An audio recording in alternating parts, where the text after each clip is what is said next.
Welcome to the Recovery Bros podcast with your hosts, Adam Sudd and Doug Bopst. We are two men in recovery talking everything addiction science, mental health, and even real world reps that young men can use in recovery. What's up, Doug? What's up, bro? How you doing, man? What's up, bro? How are you doing, man? I Good. think that we were talking earlier about, I mentioned the 85% problem. The 85% problem being the fact that 85% of people who check into treatment today will be back in treatment within 1 year. And then I think that a lot of the reasons why is because I think that for a lot of people, we've been sold a story that when you're an addict, you are sold a treatment program the same way that you're sold a treatment program for like an acute injury. Like if you were to break your arm, they cast it and they go, don't do anything with it for 90 days. And then you're fine. We'll take the cast off and your arm won't be broken. So there's like this 28-day, 90-day story about recovery. They put you in a 28-day rehab facility where you're not going to use the arm, so to speak, and then you should be good. Or you're going to be in a 90-day facility, and at the end of that, you should be good. And even these treatment facilities, they sell these ridiculous statistics. They're like 60% success rate, 70% success rate. And I've never even heard any of them clarify what success means. And how can they be that when the industry average is so poor, right? And I think that it's, partly the problem is that there's this idea that if you were to just stop using long enough, then you would no longer have the problem that you have. And I think that perhaps the reason why the relapse rate is even higher amongst men than women is because men want to know that they've got that capacity. They want to be sold a solution. They want to be given a blueprint. It says, do this thing. And if you do this thing, you will get this outcome. And so they bet on it. They bet on this 90-day program. They bet on this 28-day program, and it doesn't deliver. And then they just buy into a broken belief system. There's so much to what you just said there, and I think it's so important to discuss this because I think that you're not going to fix your life in 28 days, 30 days, 90 days. I think that what you have to understand when you're going into treatment is it's going to be a long-term process, very long. And you're right. I think that sometimes people get oversold as far as rehab centers and treatment centers. I mean, there's definitely some good ones out there, and you have to do your due diligence and your research. But what's happened is the same thing that's happened in the health and fitness community, is that people have now seen that you can make money and that you can capitalize on people's insecurities. You can capitalize on people's vulnerabilities. And that's where it's a problem. And again, I mean, it's not to say that people shouldn't make money in the treatment center, because obviously they're businesses and they have to run efficiently and effectively. It's more so that there has to be a level of ethics that's involved when running a program that has someone's life in the palm of your hands, essentially. Now, that being said, I think that it is up to the person who's entering treatment to have these realistic expectations around what's going to happen, what's not going to happen. So, once they've done their homework on what's good and what's not, it's like, okay, what's my game plan going to be like so that I make the most of this program, so that I'm not, $30,000 in the hole when I get out and then just in the same spot you were before, just now more $30,000 more in the hole. So you have to identify what your goals are, how you're going to make it through it. And then afterwards, which I think is the most important, is what are you going to do? Like, what's your plan? And I think obviously hiring a coach, sponsor, life coach, therapist, whatever to help you with that is going to be very beneficial.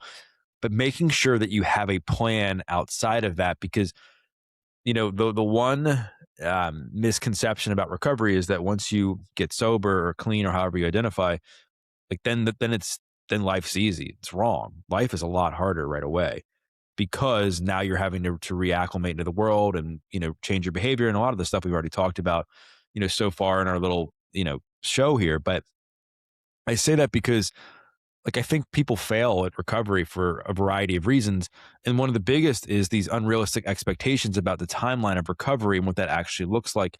And also understanding that just because you go somewhere for 28 days doesn't mean that that's going to change your life in 28 days. What it means is it is an intentional stop in your life to get you away from your behaviors for an amount of time that you can maybe get some recalibration started. And I think once you do that, then you're able to begin to course correct when you get out. And if you feel like you're not going to be able to regain control of your life after getting out, that's where things like 6-month program, 12-month program, things like that can really be effective um and efficient and helpful. I mean, I'll pause there, but those are my thoughts around like Well, what I people think can you're do. right. I think you're absolutely right. I think the way that people need to think about rehab hospital setting is that it is a medical intervention to divorce you from your use, stop you from dying, diagnose your situation, right? Like what are the background things that are going on, the dysfunctions, however you want to describe it, potentially medicate you so they can even have a conversation with you if possible, and then get you to accept the road that might be in front of you, right? Like to sell rehab as the solution is, in my opinion, a very dishonest thing.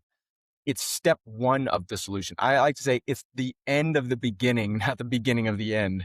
And so it's where you say, okay, this is what's going on for you. And I read and I'll have to find out what the study was, where this data comes from, but that we need to stop thinking of addiction and mental health recovery as a 90 day journey. It, it's more like a 2 to 3 year. That's like if you were to really bet on someone, you would really have odds that are in your favor at the 2 year mark. And so, how do we get that into someone's mind when they're like, oh, because something else that you mentioned really rings true for me, which is how do you get someone to accept the fact that when they get out of one of the hardest 28 days they've ever spent in their life, life is going to feel like it's even in greater debt than it was before they started. And I don't mean financially. Of course, financially, yes, but I mean in everything, emotionally, physically, spiritually, all these other things. Life is just harder and it feels worse than when you were using. And so, how do you get them to agree and accept that, like, this is the best place for them to be, where life feels worse than it did before they stepped into rehab, and also accept that, have the faith that it will get better, but it might take about a year.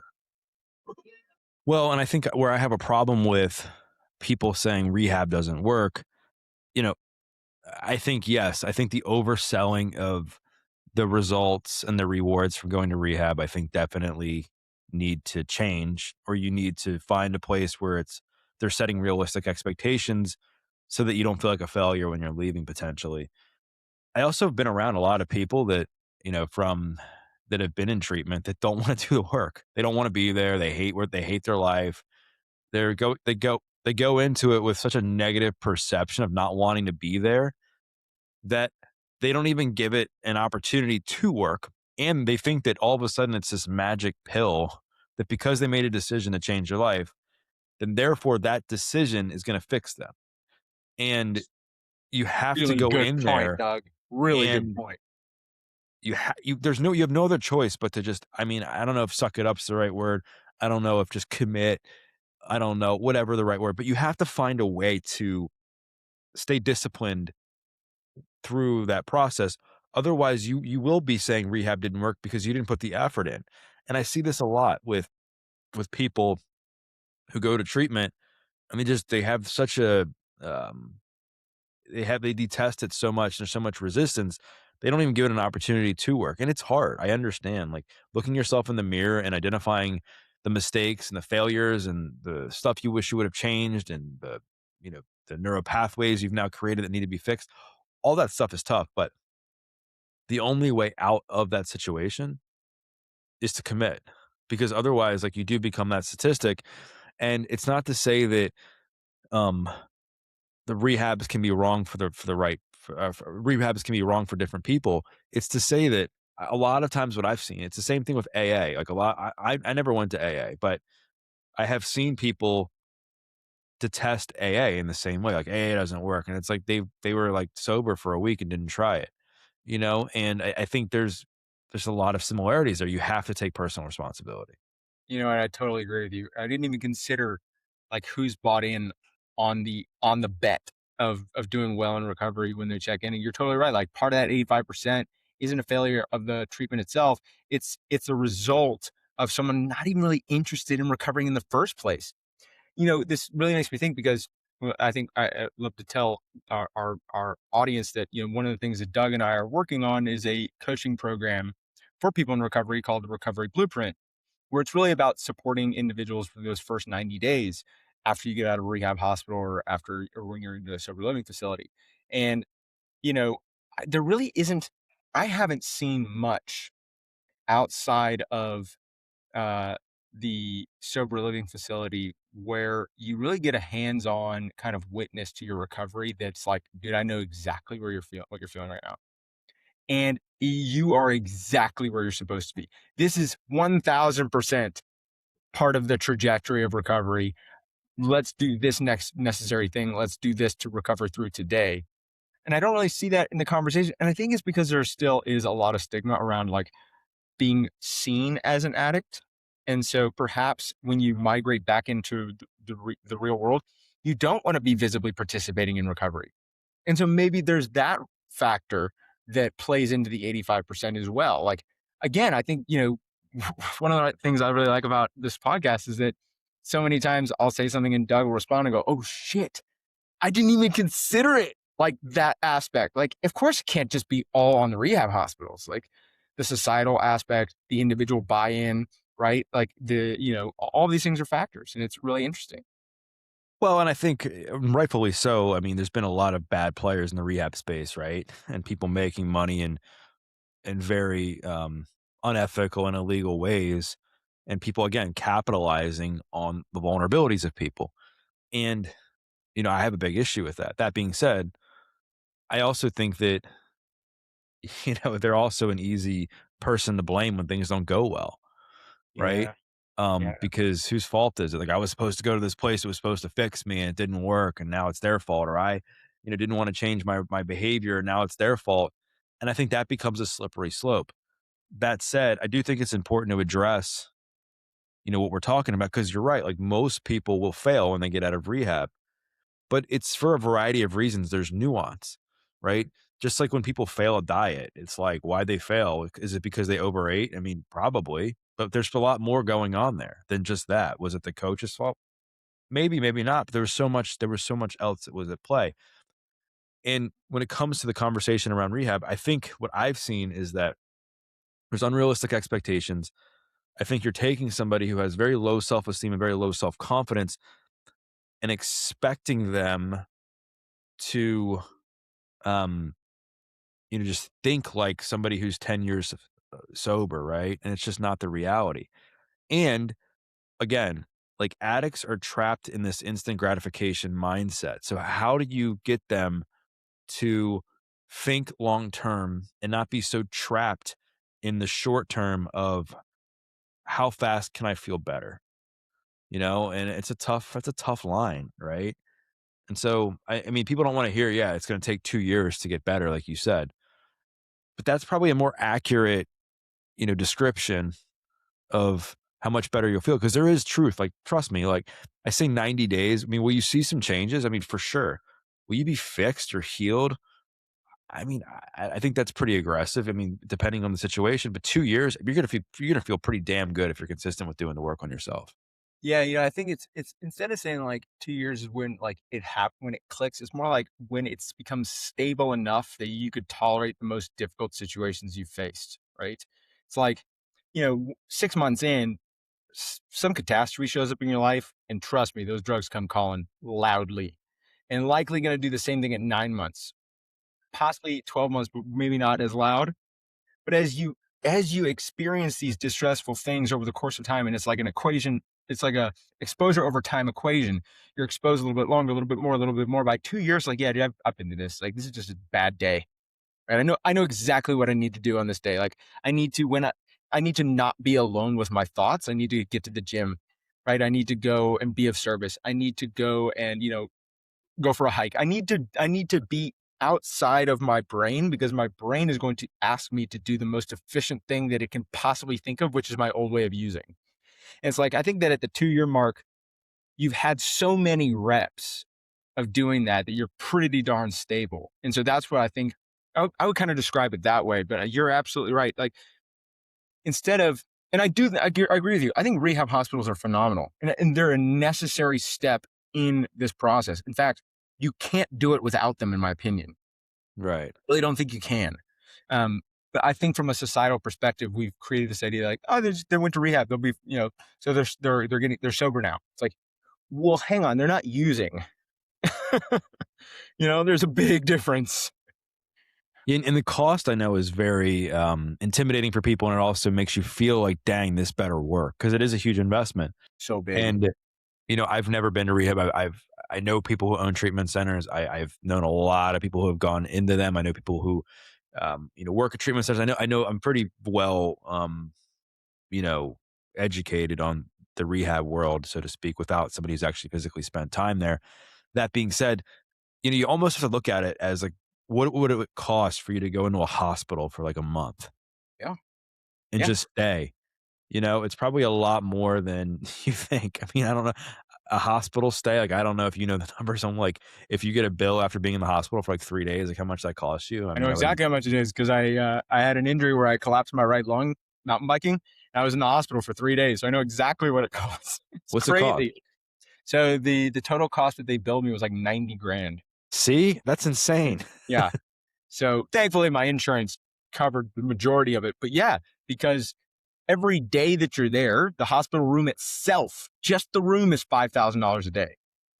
And then every single person that they use, every single thing that they do, every single utensil that they touch becomes billable. And it's like, oh my gosh.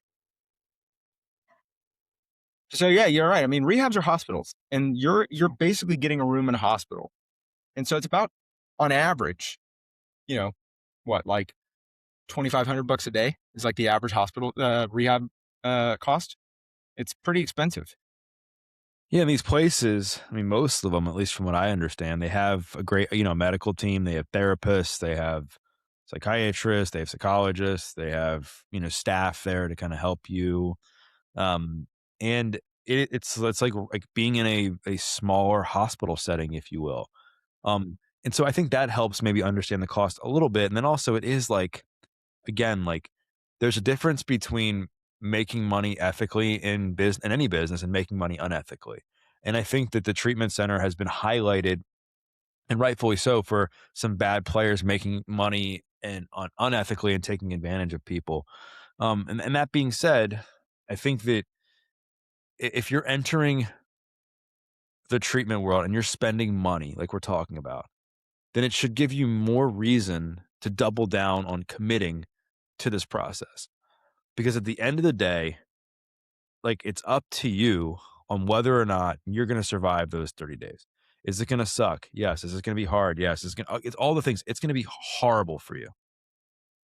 But there is a silver lining that will come if you survive, that will be um, fundamental and foundational for your ability to go through any other hard time in your life. Because at the end of the day, you know, that 30 days or 90 days is just a small window of your entire life, but it's going to lead to the most amount of growth, because now what you're doing is you're teaching yourself that you can go into hard situations and you can survive, and you're not going to complain about it. You're not going to feel sorry for yourself. It's going to be tough. It's going to suck, all the things. And you're going to maybe have some bad days and stuff like that, but you're going to get through it. Because otherwise, what happens is, and you see this so many times, you see I think it happens more or less with parents and kids, when parents like shell out like 30, 40, 50 grand, or spouses or something, to get their person into treatment. They don't want to go. They're not ready to change. And they're sitting there like arms crossed, like frown the whole time. Like, I don't know why I'm here. I don't have a problem. And then they end up kind of suffering through through those moments. I think everything that you said is absolutely right.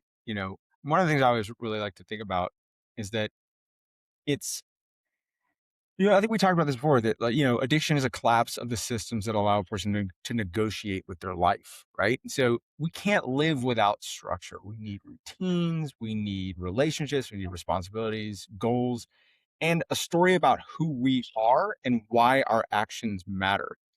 So one of the things that rehab allows you to do is to go do the thing that for your life right now is the hardest thing you could possibly imagine. Not use. Not use indefinitely, right? The substance itself that allows your life to be tolerable, you're going to give it up. That's a heroic effort. And to do that for 30 days, to carry that burden, to willingly take on that extraordinary effort, that will stretch you into somebody that you may not even thought was possible, right? You wake up, and you realize, holy crap, I actually was able to get through 28 days without using this evidence. That's living evidence that you have the capacity for more than you thought. It's like I think that from that perspective, if you're willing to take on the extraordinary effort of doing the thing that you're most scared in your life to do right now, just so that you can see yourself doing it, that will make you a person you couldn't be without it. And what that does is it says, okay, what's the next heaviest burden that I could carry?